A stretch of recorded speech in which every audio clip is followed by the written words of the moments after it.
महायुतीत सहभागी होण्याआधी अमित शहांसोबत केल्या 10 बैठका, दिल्लीत पत्रकारांशी मारलेल्या गप्पांमध्ये दादांची कबुली, खास मास्क आणि टोपी घालून करायचे दिल्ली दौरा।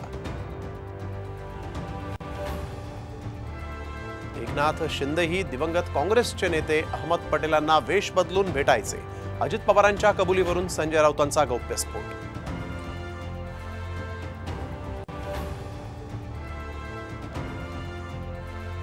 पुण्यातील शरद पवारांच्या कार्यक्रमात अजित पवारांचे आमदार चेतन तुपेही उपस्थित, राजकीय चर्चांना उधाण, मात्र तुपेंशी न बोलताच पवार निघाले।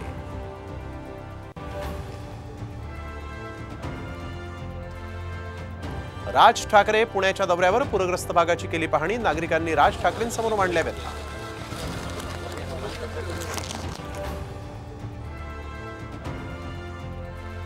नेमबाज मनू भाकरनं रचला इतिहास, पॅरिस ऑलिम्पिकमध्ये पटकावलं कांस्य पदक, भारतानं ऑलिम्पिकमध्ये उघडलं खातं।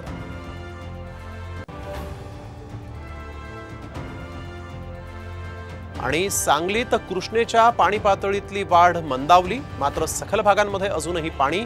एनडीआरएफची टीम 31 ऑगस्टपर्यंत सांगलीतच राहणार, लष्करही तळ ठोकून।